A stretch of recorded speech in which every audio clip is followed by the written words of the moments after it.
So now it's time to move on to this next step, which is post to the general ledger. Okay? We've done these three things for all the journals that we've worked with. So now we need to post it to the general ledger and begin the compilation process. If you'll turn to page number 222, you'll see that the general ledger in this situation is made up of many different cards. Now I want to tell you, you are looking at a T account sheet. It's got 6 T accounts on it. They just look a little bit different. We're asking for more information. The T account is right here. Okay? You've got your debits on the left and credits on the right. So it's just putting more information into the general ledger. So every one of these cards is a separate T account. Now what we're going to do is the same thing that we did before. These cards, by the way, are sorted by account number. Let's go, if you will, right now, the best thing to do is to remove the first journal out of your book, okay, so that you can refer to it. So go back to the sales and cash receipts journal, which included all the Z tapes, and take that out of your book so you can set it aside for a moment. Then you're not flipping back and forth as you're entering it into the general ledger. Leave your general ledger in the book so that you don't lose the order there. Okay, now once again, the general ledger is sorted based on account number. We're going to enter in our first cash receipts and sales journal, and we're going to go account by account through there across the columns. So our first column was a debit to the bank account, and up at the top of the journal in the title it says 205 debit. Do you see that? That's really a clue, okay? So we want to find account 205, which is the bank account in the general ledger. And there we're going to first of all provide a reference, and that reference shows the source or the journal, and we'll put CD in there for cash, or excuse me, CR in there. What does it say? CS? Oh, it says CS up there, just so that you're the same as the answer.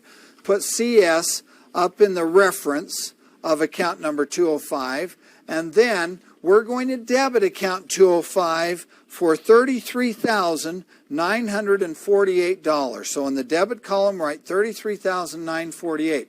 Then put a check mark underneath that $33,948 in the journal to tell it that you have entered that.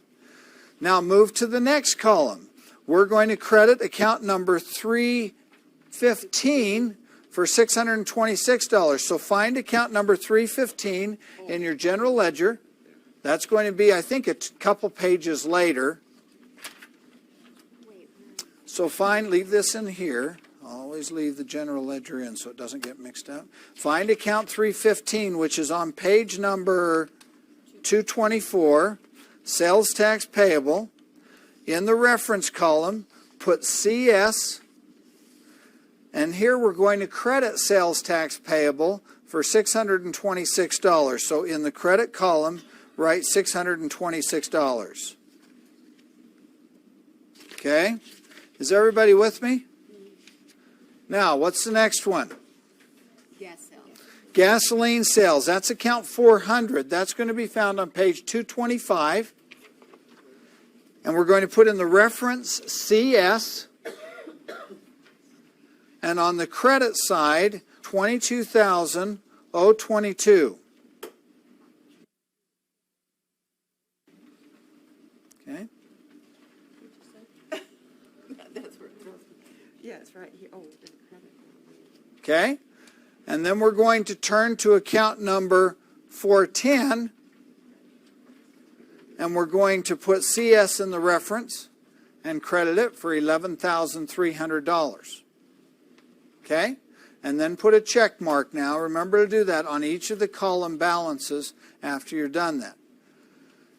Is your general ledger in balance if you've done all those things right? Yeah, we know it was because the journal balanced at one time.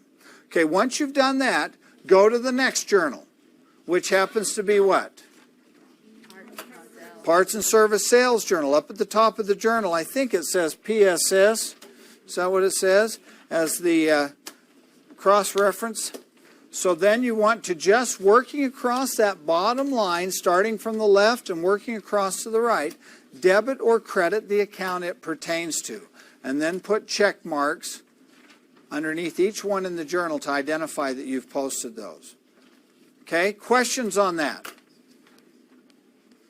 Remember that in the parts cost column of the Parts and Service Sales Journal, we're going to debit the cost of sales and credit the parts inventory for the same amount. Does everyone remember that? Okay. Go ahead now and post all the journals into the general ledger, including the Cash Disbursements and Purchase Journal, the Payroll Journal, and the General Journal. And when you get to the General Journal, each line goes in separately into the general ledger. Okay? Once all the entries are recorded into the journals, you're ready to post the journals into the general ledger. Post the totals from the Parts and Service Sales Journal, the Cash Disbursement and Purchase Journal, and the Payroll Journal into the general ledger. Then post each entry from the General Journal into the general ledger. Then restart the course.